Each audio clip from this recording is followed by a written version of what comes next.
Have you ever wished you just stayed silent? One careless remark, one impulsive reaction, and suddenly the damage isn't just awkward silence. It can cost you trust, relationships, even once-in-a-lifetime opportunities.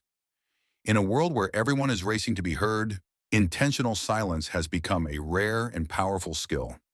But knowing when to speak and when to stay quiet isn't just about discipline. It's a sign of something deeper, self-mastery. That's why Stoic philosophy has stood the test of time for thousands of years. It's not a hiding place for the timid. It's a compass for the courageous.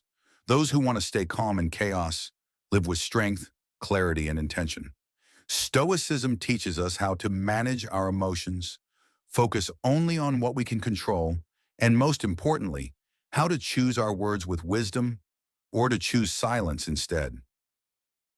If you've ever felt like your words betrayed you, if you've ever left a conversation thinking, I wish I hadn't said that, then this video is for you. By the end, you'll walk away with 7 Stoic tools to make your words a source of strength, not regret. Lesson 1. Listen more. Speak less. Have you ever shared something personal or meaningful, only to be interrupted with, oh yeah, I already know that, or met with a distracted chuckle before the other person turns the conversation back to themselves? In today's world, everyone wants to talk. Very few know how to truly listen. Scroll through social media and you'll see millions shouting, listen to me. But how many are actually willing to be silent and give someone else their full presence?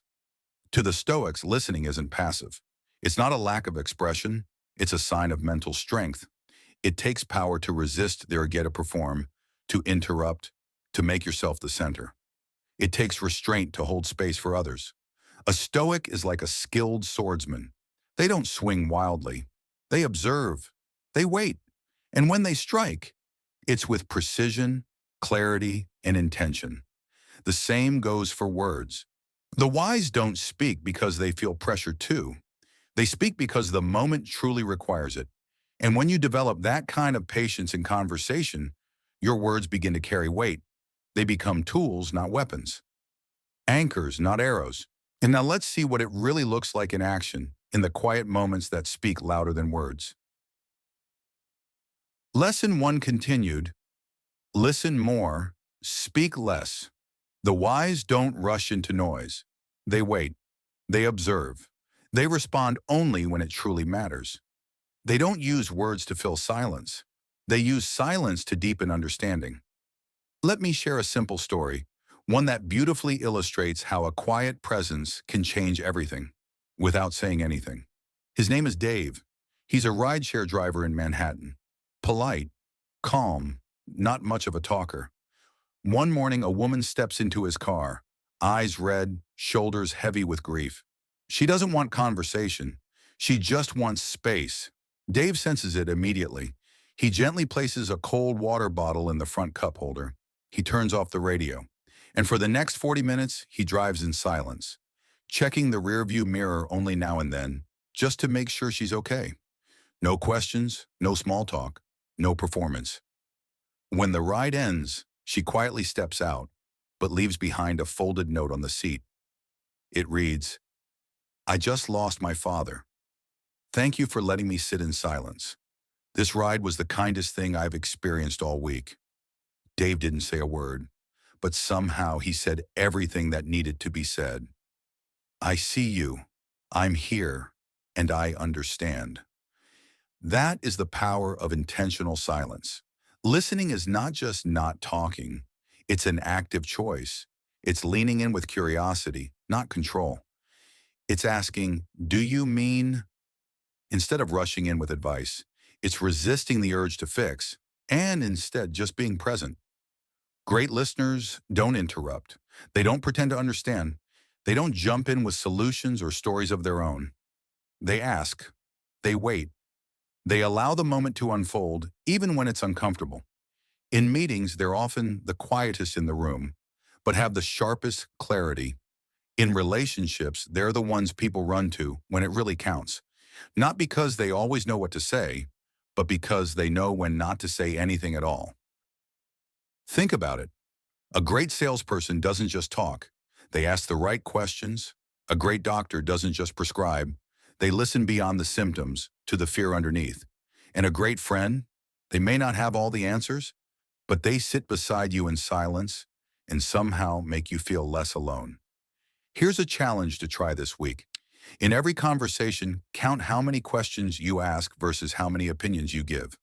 If you're asking twice as often as you're speaking, you're moving in the right direction. Try letting the other person speak 70% of the time. It may feel awkward at first, but what you'll discover is this. Most people don't want to be fixed. They want to be felt. And here's something surprising. The better you become at listening, the less you'll need to talk. Because when you truly understand, there's no need to guess. When you see the big picture clearly, you stop wasting energy on the little pieces. The most powerful people rarely say much. But when they speak, they say what matters most. Previously, we explored how listening helps us understand others. But here's the deeper truth. It also reveals ourselves, our impatience, our impulses, and the quiet battles inside our own minds. Lesson 2, control your emotions before they control your words.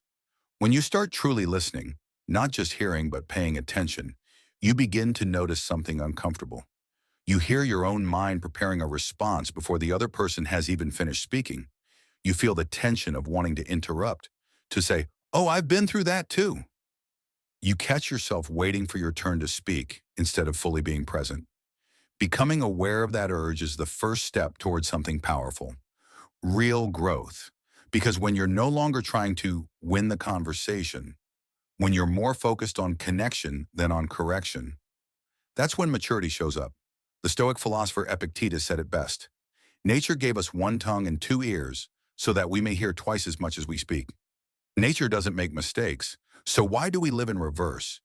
You see, when we begin to tame our words through active listening, we realize something surprising.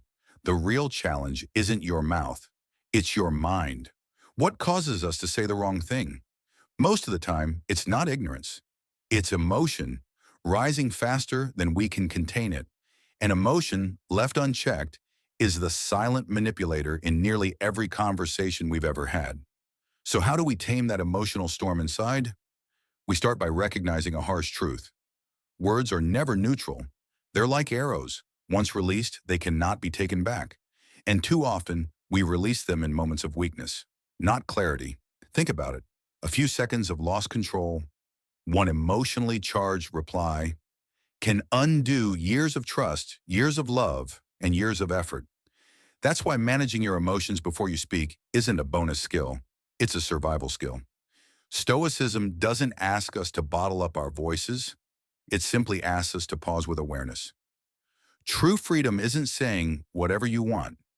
It's having the strength to stay silent when your emotions are screaming for attention. Have you ever been so angry that you wanted to lash out, say something sharp, something final, only to regret it minutes later?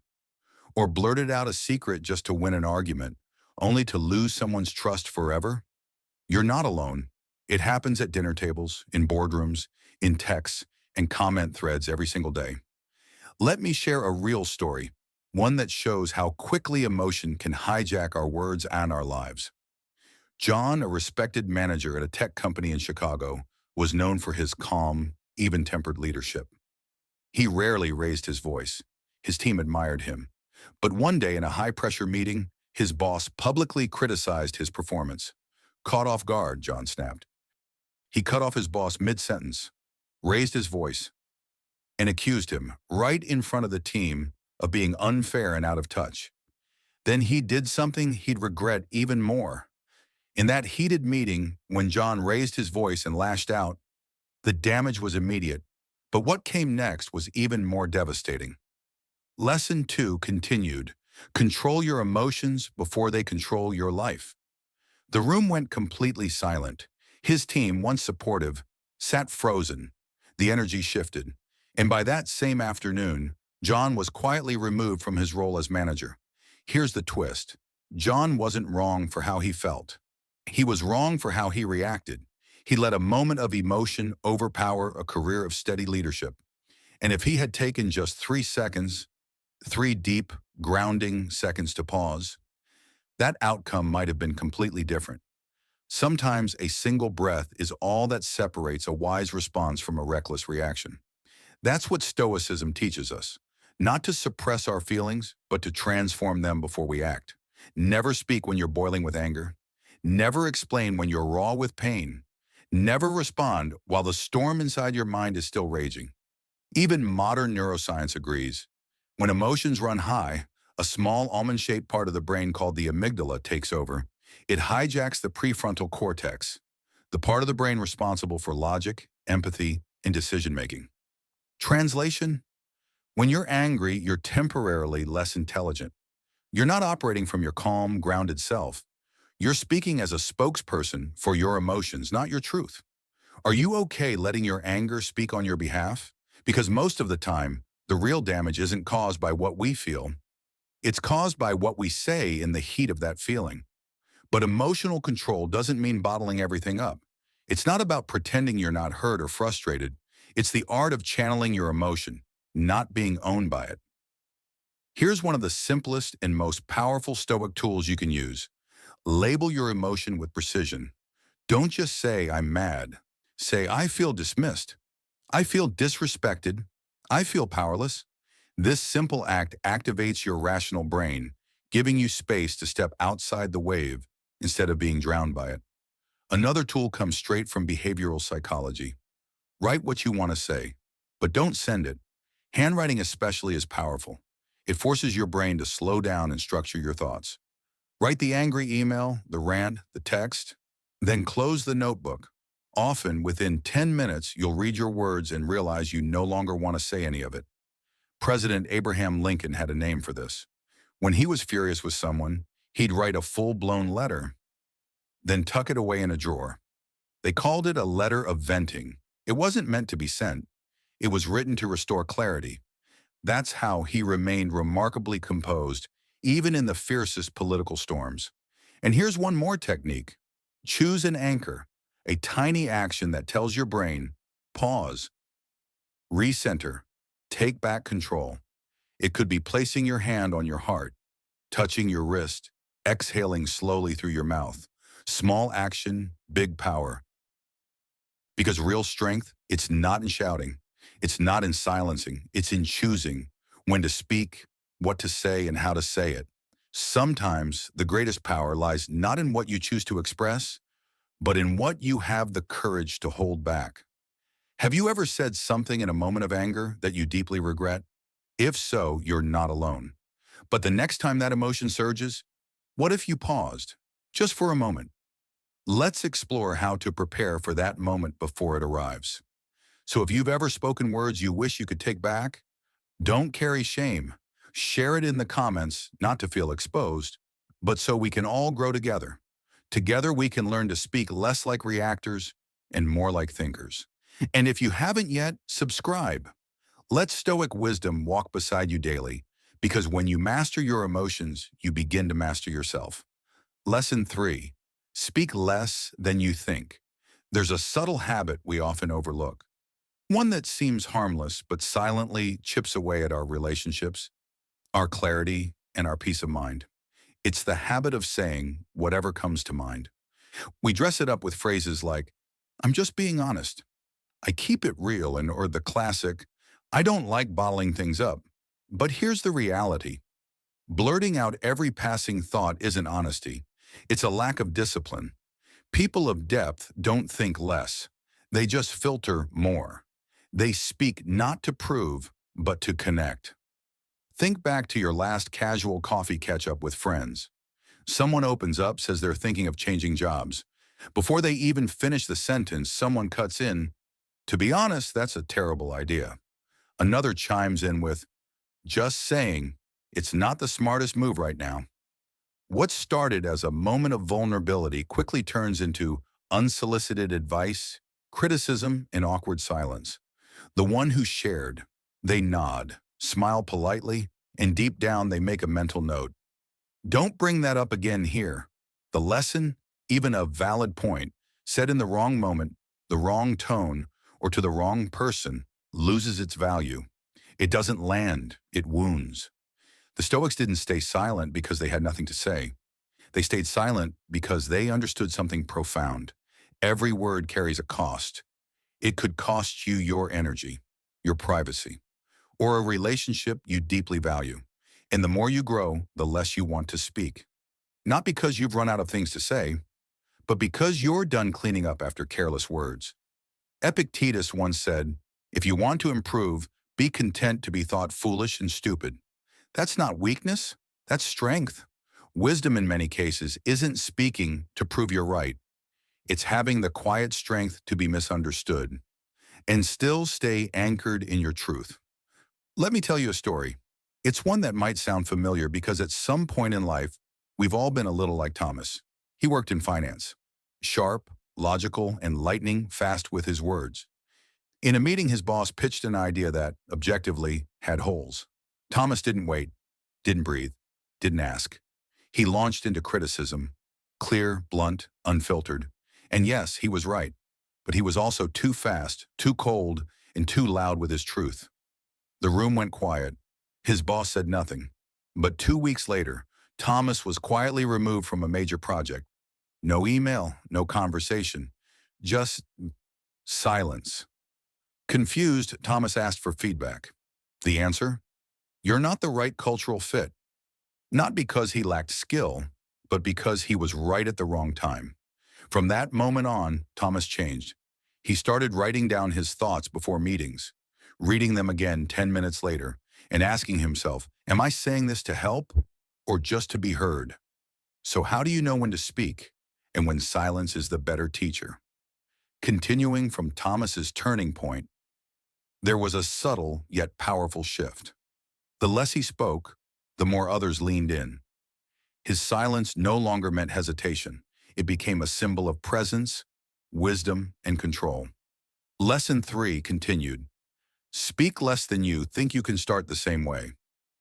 No fancy system, just a simple shift in awareness. Next time a thought pops into your head, don't say it immediately. Instead, picture this. Every word you speak costs money.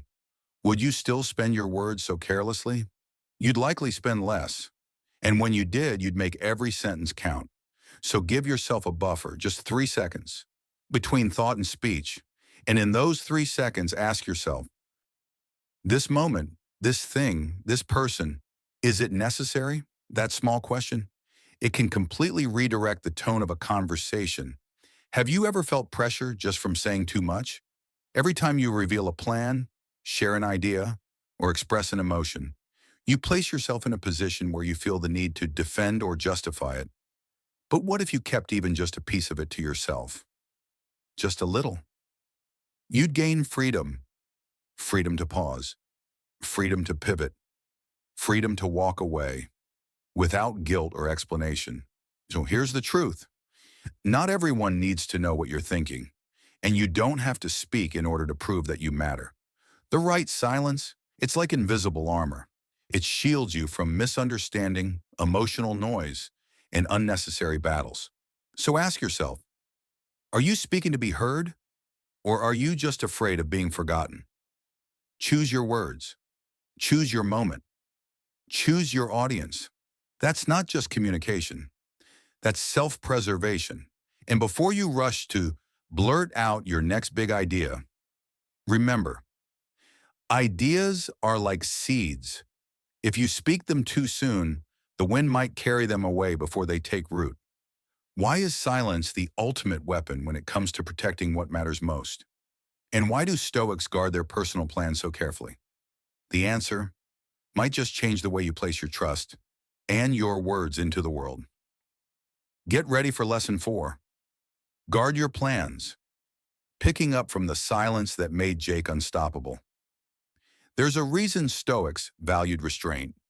The moment you stop announcing and start building, you shift from noise to meaning.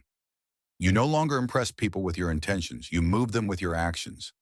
Lesson 4, guard your plans, continued. Most people don't realize they've fallen into a trap, one that feels like progress but keeps them stuck in place. It's called the illusion of progress. Your brain, tricky as it is, often can't tell the difference between talking about something and actually doing it. When you announce a goal, people cheer.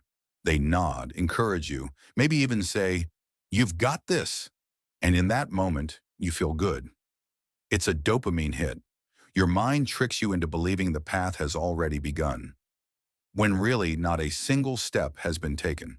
The Stoics knew this. Marcus Aurelius never boasted about living simply. He just lived that way. He didn't preach about discipline. He practiced it every single day. And that's why he left a legacy that still inspires centuries later.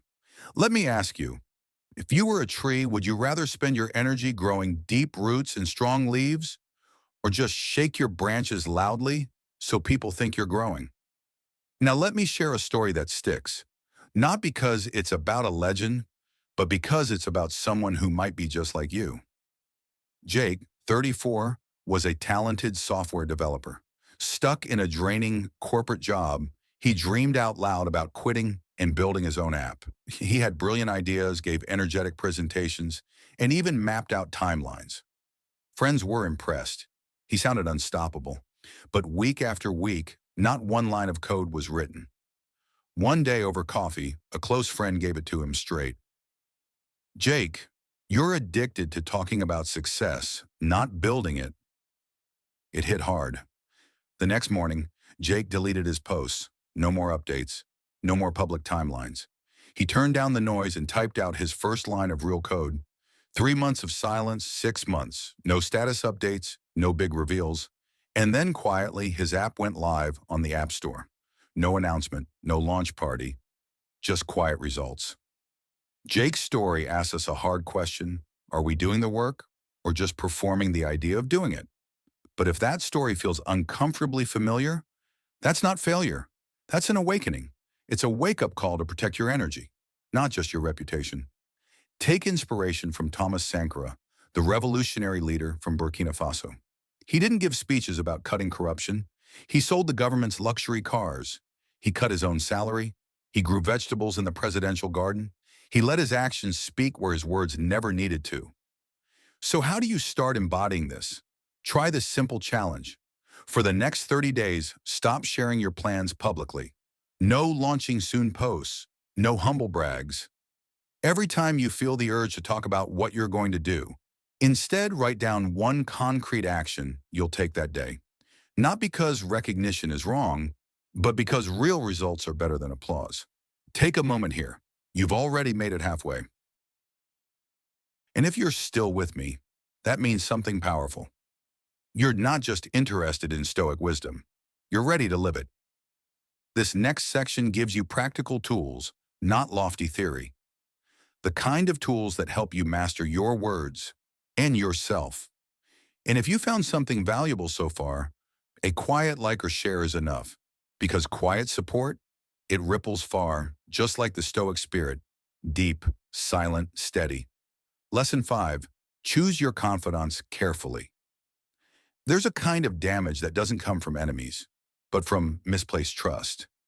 Every time you open up to the wrong person, it's like handing them a key to your fears, your dreams, your weaknesses, and one day, someone else might use that very key to lock you out of your own peace.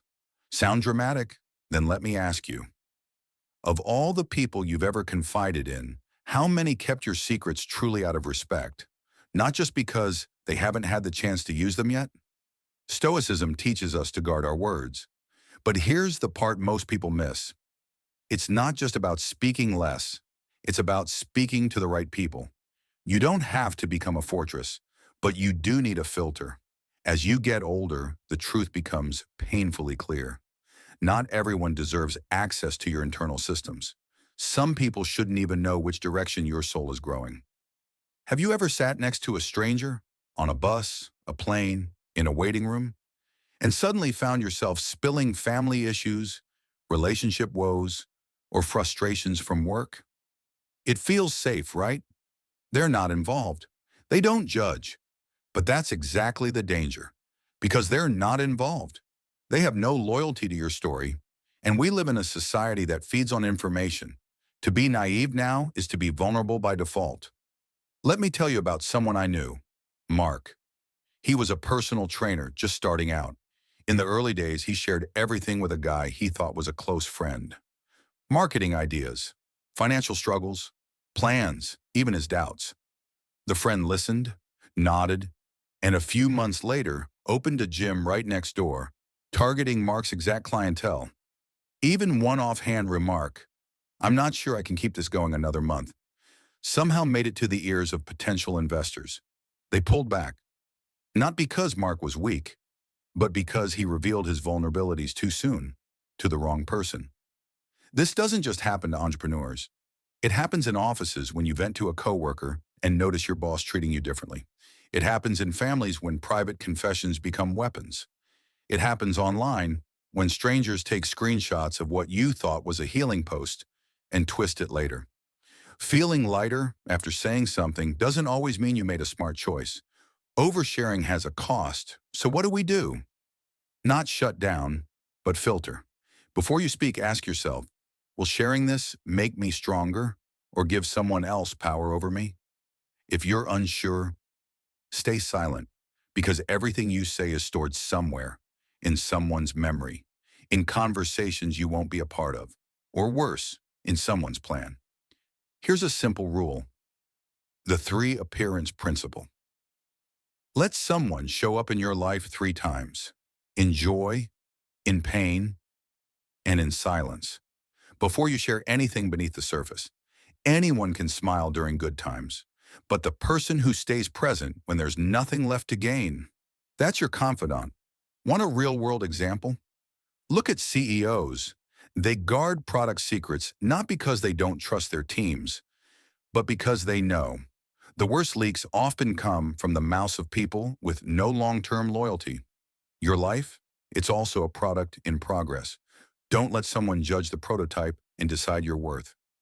Your silence can be your last defense and your best protection, because someone who truly sees you doesn't need you to say much at all. The Bible says, "Do not cast your pearls before swine, lest they trample them under their feet and turn and tear you to pieces."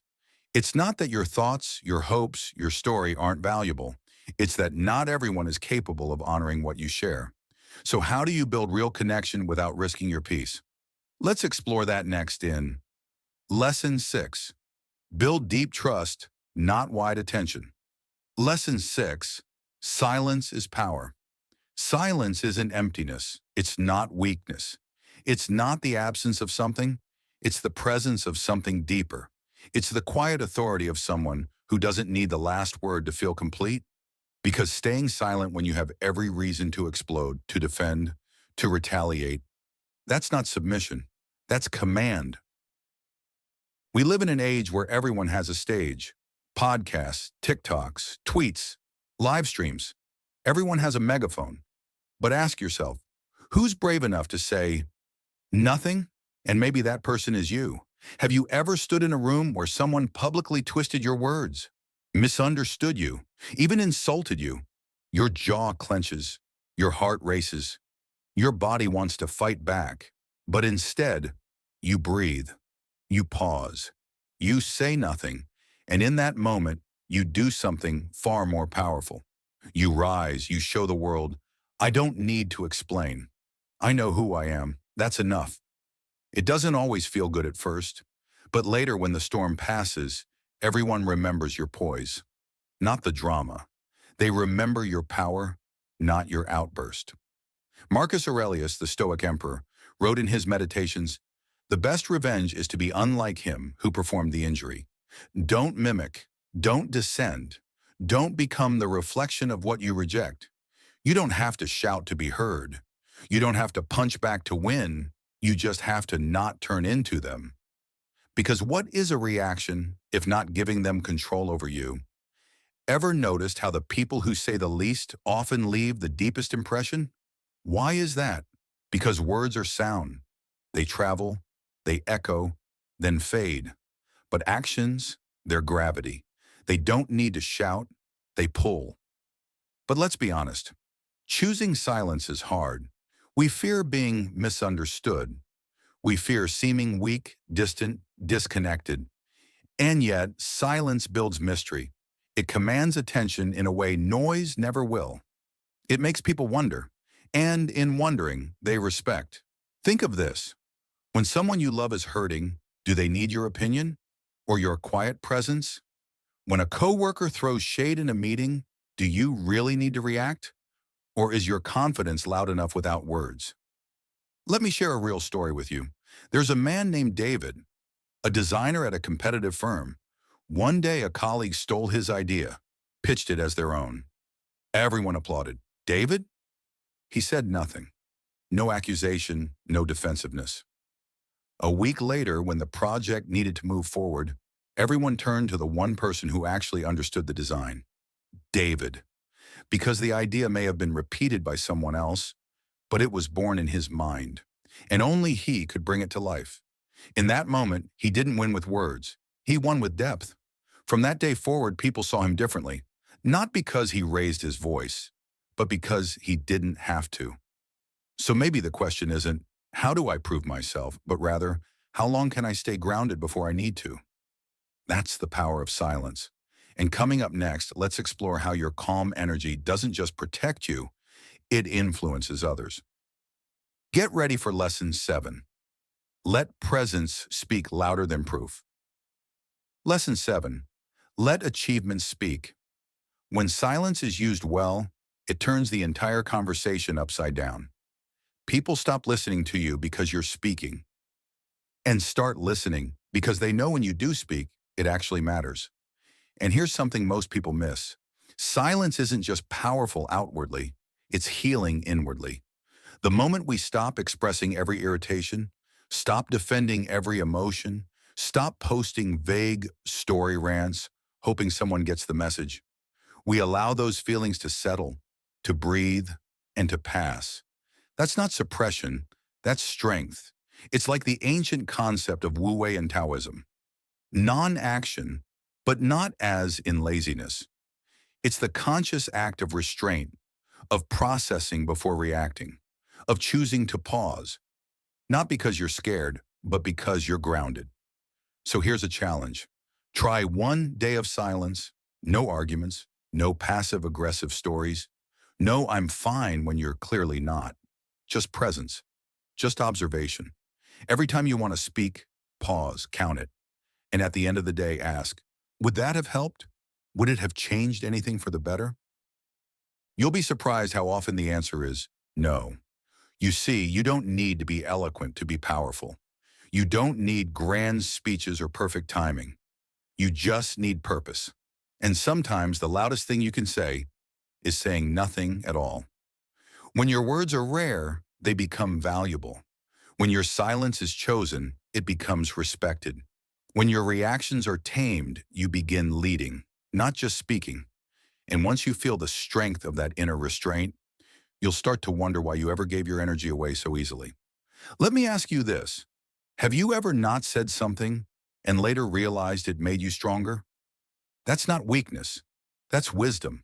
That's clarity. That's power held, not wasted. If you've had that moment where holding back gave you peace, mark it as a new standard. The moment where you stopped reacting and started leading. And now let's take it one step further. You've practiced listening. You've controlled your emotions. You've guarded your plans. But what happens when the world still doubts you? Simple. You don't talk louder. You achieve louder. Coming up in Lesson 8, we'll uncover how true credibility is earned not through promises, but through quiet, undeniable results. When you learn to let your results speak for themselves, you don't just gain accomplishment, you gain respect.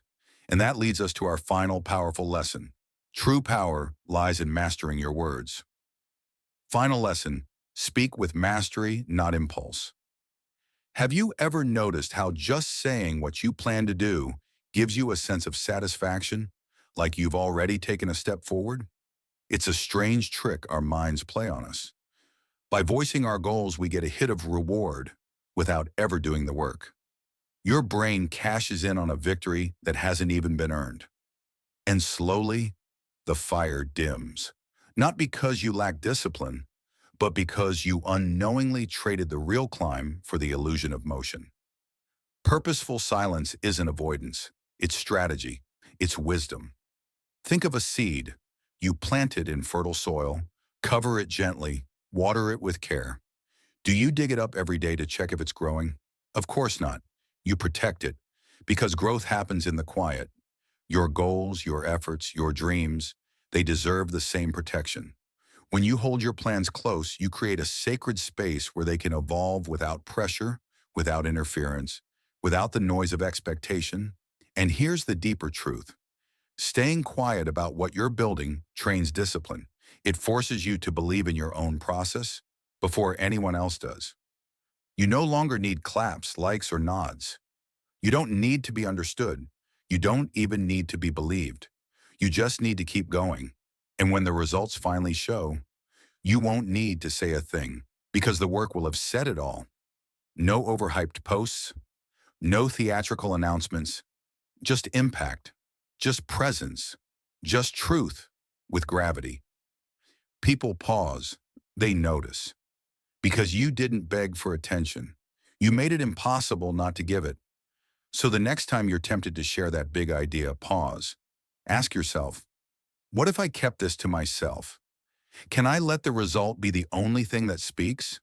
If your answer is yes, then you're already walking the path of wisdom, because the one who masters their words is the one who has truly mastered themselves. We've now walked through 7 powerful Stoic lessons, from listening more and managing emotions, to knowing when to speak and when silence is your sword. These aren't just philosophical mantras. They are practical tools, tools for a better life, for strength that isn't loud but unshakable. Because in the end, as we grow in strength, we talk less and we do more. Our actions speak, our presence speaks, and our silence becomes not emptiness, but clarity.